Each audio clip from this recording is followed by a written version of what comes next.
The ocean. It covers 70% of the world's surface and is home to billions of organisms. Even land-faring animals rely on the ocean for life. However, recently mankind has been polluting the world's air and oceans with the burning of fossil fuels with cars and factories. This has had serious repercussions on the Earth's ecosystem and life on the planet.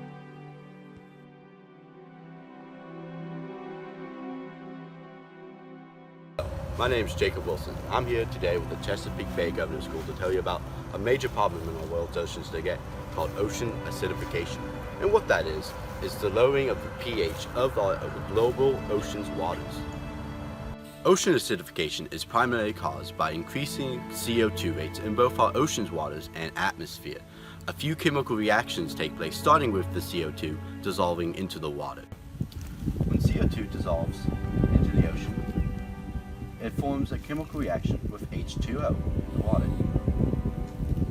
When those two things are combined, you get carbonic acid, which is H2CO3.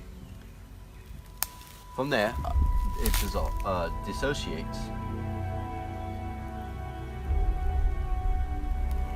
into bicarbonate, and it also produces a hydrogen ion.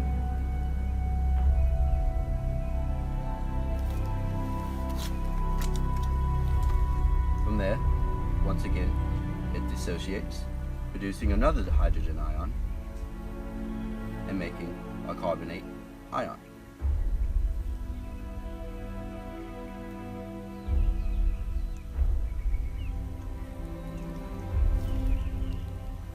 So in the water, this carbonate ion combines with calcium, which is +2, producing calcium carbonate.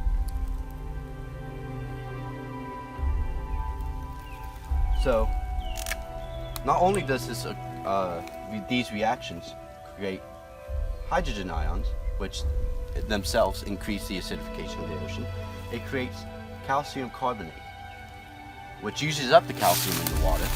Thus, the exoskeleton mollusk and oysters and clams and whatnot cannot use the calcium to grow their skeleton mass. Less calcium in the water means less calcium for shells like these to form, with oysters, clams, and coral. They have to exert more energy to build up their shells to this level. If they use energy, they're less nutritious to higher trophic level fish such as tuna, midhaven, and marlin. Thus, they'll generally be weaker, not as energized, and we see a decline in the world's ocean population of fish.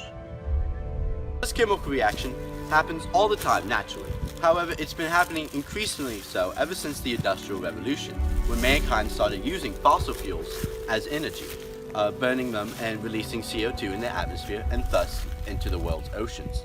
Now, where this happens is all over the world's oceans, primarily in the first 200 meters of it, where most productivity happens, and its major effect is coral reefs, where most species live in the world's oceans.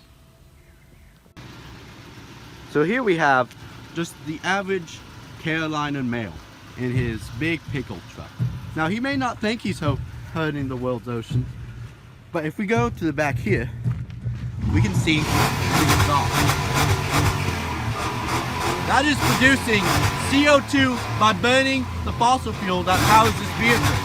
He is killing the world's oceans right now. Here we are in your average grocery store where they do sell fresh seafood. Now, if ocean acidification continues to take place and it becomes what we would see here would be a lot less. This may not be a problem in America because we get most of our food from pork and chicken, but in most places in the world, 1/7 of the people get their food from the ocean. So that would be 1 billion more people without a food source. I'm Jacob. Go ahead. So Ms. Richardson, have you heard about ocean acidification? No. Well, it's a major problem in our world's oceans. And what it is, it's lowering the pH and making the ocean more acidic. And that leads to problems such as less fish. So how would you feel if you weren't able to fish as much and catch as many fish because the oceans are becoming more acidic and decreasing the populations? Probably upset, Yeah. a little bit mad, because me and my kids and my fiance, we love to fish.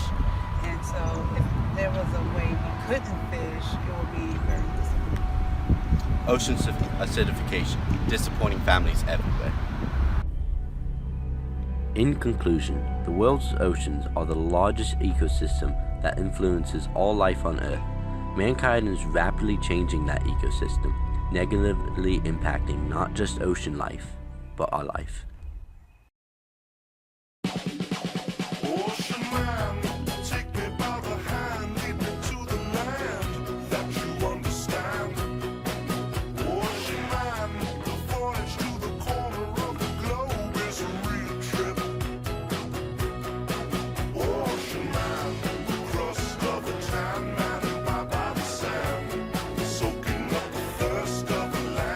Such as marlin, tuna, and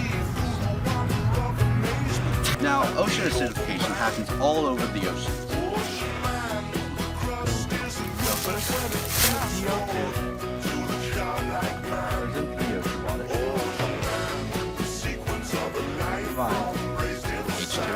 H2O. What that is? What that is the increasingly lowering of the pH.